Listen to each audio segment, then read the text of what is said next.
finally, happy Thursday afternoon. I've been trying to make this work for about 5 minutes now, and it wasn't working, but now we're live. So it is Thursday, the 25th of February, and I wanted to speak briefly today about making the right decision. So we often get stuck in not knowing what's the right decision or what's the right answer. And what prompted me on um, this today was I was talking to my coach the other day, um, who I recently hired, and he was asking me questions about something that I'd had a conversation with someone else. And in his questions to me, what I really noticed was I was trying to get the right answer. And it really struck me. And through the conversation, of course, there is no right answer. He was simply asking me a question. But I noticed that about myself, that there's a hesitation sometimes. And I used to notice this in my work environment too, that there would be a hesitation before I would respond. And that hesitation is related to self doubt. So I was doubting what I might have been thinking and like questioning myself, and not rolling with what I thought. So it was very interesting the other day when I was talking with my coach that this is what was going on in my head. Like, what's the right answer? And we were talking about, as I said, this conversation I was having with a person, and he was asking me how I had responded, what had happened, what I had done.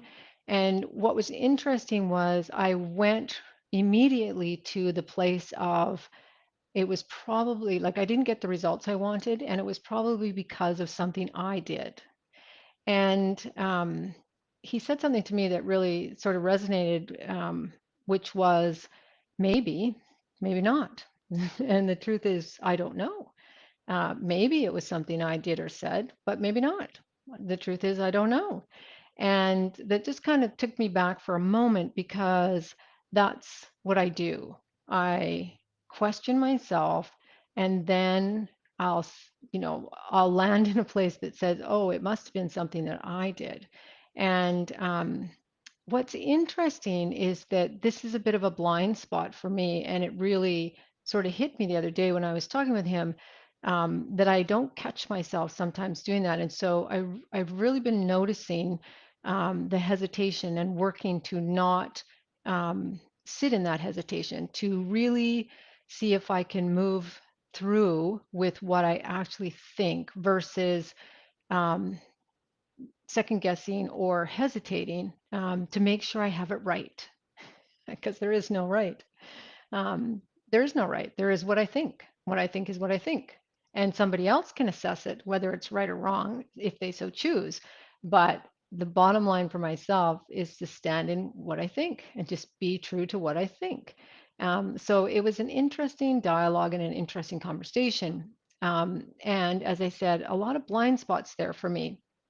So it was a good awakening and a good reminder of, how I, and of course, how lots of my clients show up like that too. So it was good to recognize within myself. And that's why coaches have coaches, is because, first of all, in order to be an expert in your field, you have to constantly be growing and learning and changing how you serve people, how you do the work you do. And that only comes through education. And so working with a coach is education, it's practice, it's helping you see your own blind spots. Because in order to really serve my clients, I have to be acutely aware of my own blind spots. And believe me, they can hit me upside the head any moment, any day of the week, because I'm not aware of them. And that's why they're called blind spots. And what's so interesting is that a lot of people that are really successful, they don't believe they have any blind spots. And of course they do. Everybody does. Um, Thinking you don't have a blind spot tells you you have a blind spot for sure, just that you don't think you do. But a lot of people that are really successful I experienced this in the corporate environment that I used to work in.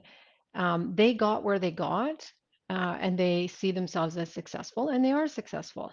And oftentimes they are really conditioned to have the right answer, even when they don't have the right answer. And so it's harder for them sometimes to see that perhaps they've got themselves in a box, that right or wrong box, and to stand in that narrow view because they can't see outside of it. And so working with a coach, whether you're a coach or not a coach, working with a coach really, really is transformative if you have a good coach because they can actually help you see those blind spots. And in a very subtle way, it can be really enlightening. So that's been my journey for the last couple of days, and I've been really thinking about that and really just sitting with that and noticing for myself that hesitation because I want to get the right answer and recognizing there is no right answer. The answer is the answer I have. Someone else can judge if it's right or wrong, but I'm choosing not to. I'm choosing to stand in what I believe and what I think. And it's so much less stressful. I think that that's one of the key things. When I was in the corporate environment, I remember feeling stressed all the time because there is um, a tendency to think you have to know everything. And there's a relief when you get to that place where you know that that's not reasonable because nobody knows everything. But also, too, that that doesn't define me as a human being if I don't know something. And that there was a lot of fear around that in that environment. And I'm not saying it was anybody else's doing. It's like my own doing to create this belief, or I had this belief that I was supposed to know when I didn't know something. And I remember one time early in my career, I didn't know something. So maybe this is where it comes from. And I was in a meeting with a bunch of senior people, much, much more senior than me. And I said I didn't know. And after that, an exec director came up and told me, don't ever say you don't know. So just in having this conversation in this moment, that's probably where part of that stems from. So there was always that hesitancy and a pressure that I felt to have the right answer. And for somebody who's a processor of information, that is not where I don't think that that's not my natural way to respond is quick and on my feet. That isn't how I respond. I go away, I think about things, I process it, and then I'll come back and give you my opinion. And of course, at that point, I'm sure I think it's the right opinion. But I, after I really got a sense of how I process information, I was able to say that to my supervisors. This is how I work. And that was really helpful because, I was being really clear about how to get the best information and responses from me. But today was really about just recognizing my tendency to get the right answer. And there is no right answer. There's only my answer. So, on that note, I'm going to sign off for today and I shall see you tomorrow. Have a good night.